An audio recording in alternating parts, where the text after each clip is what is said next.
Hey guys, it's Marshall Tingle with your Superior Ag Insurance Ringside Report for this past week, the week of October 30th through November 5th.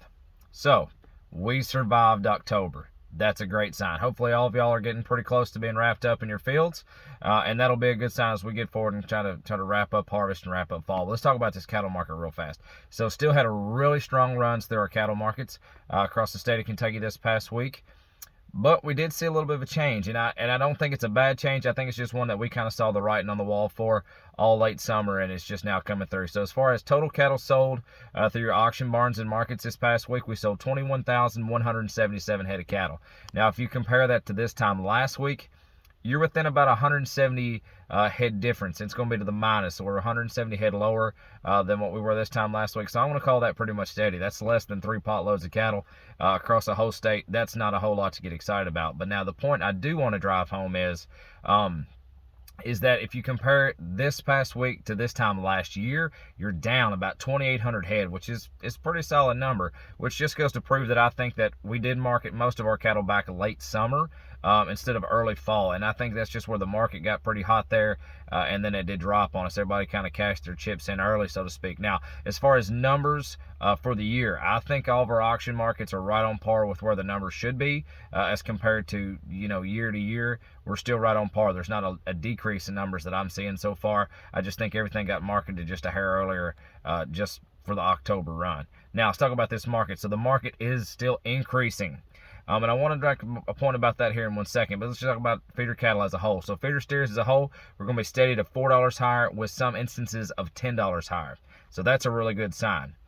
Where we're seeing it's even better sign. We'll talk about that here in a second. Let's not jump ahead of ourselves. So these yearling cattle $2 to $5 higher, which is a really good sign. Now, one thing we are seeing about our yearling cattle, you're still seeing a big consistency down the middle with, I'd say, a highlight, so to speak, on that top end of things. I'd say most of it's going to be right along that $2 mark. You are seeing some big outstanding sets that are going to be up on the $5 higher. But I'd say they're still going to be consistently as far as your meat potatoes, with an exception to these 3 or 4 that I'm going to talk about. So let's talk about these your feeder cattle real fast. So your feeder steers, like I said, call them $2 to $5 higher, steady to $4 higher, somewhere around in that range. Let's talk about what they're worth. So your full-weight steer cattle this past week, $1.53 to $2.11. Now, remember how last week I talked about we're seeing a bigger increase on the bottom side of the spread than we are on the top side? Here's a great example. So I compared this week's numbers to last week's numbers. There's right at a 9-cent difference of an increase. So on your full-weight steer cattle last week, your spread was 142 to 206. This week is 153 to 211, so that's going to be $9 higher on the bottom side of the spread and about $5 higher on the top side of the spread. So that's really good as far as your odds and ends or your lesser and your smaller type groups. Just goes to show me that your buyers are not being as picky and not as hard on the cattle, so to speak, as they were this time last week. Things are starting to look better now that we're getting out of October. Now, as a whole, I'd say as a whole it did increase on the top side. I'd say your average on these cattle will give you a nickel spread on them, $1.85 to $1.90. So a good sign. Now let's talk about your 5-weight for your 5-weight steer cattle. 5-weight steer cattle, you're looking at $1.40 to $2. That's still a 60-cent spread, but we jumped a full dime on the bottom side.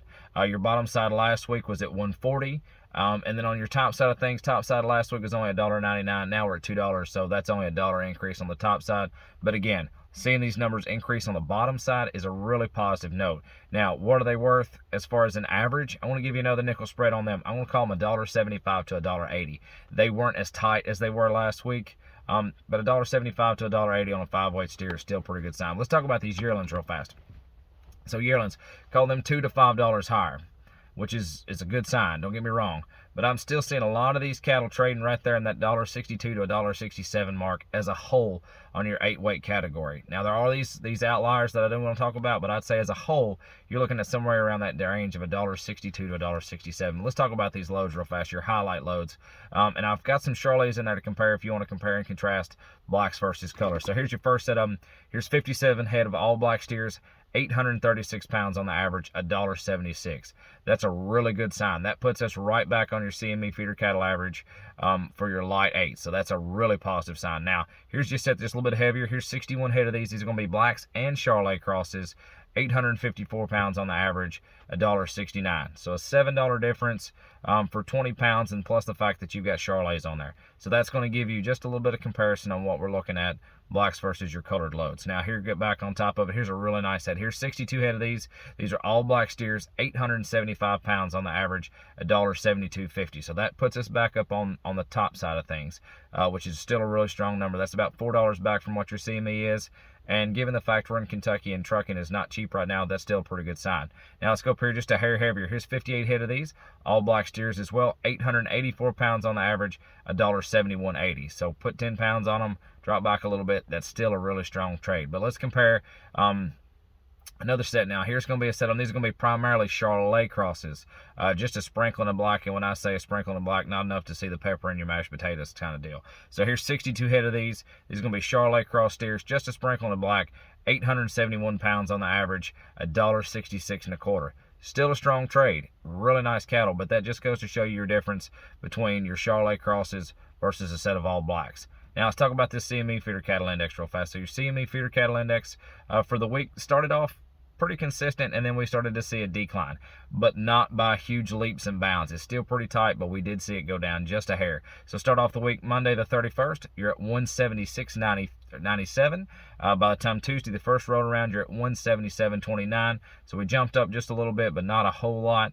Wednesday the 2nd, you're at 177.63, so still right there, pretty consistent. Now Thursday we did see a drop back a little bit, but like I said, all these changes are on cents, not whole dollars here.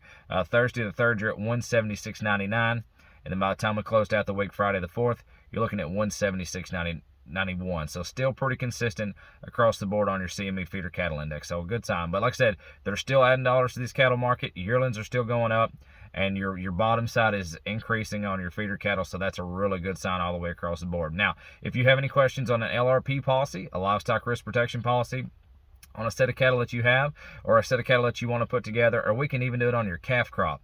That's how flexible this LRP policy is, and it really can make a difference in your program if you want to give it a shot. If you have any questions on an LRP, livestock risk protection policy, feel free to reach out to us. It's Superior Ag Insurance. Call Ian Thomas, 859-613-2453, or check us out on the web, www.superiораginsurance.com. Thank you so much. Talk to you soon.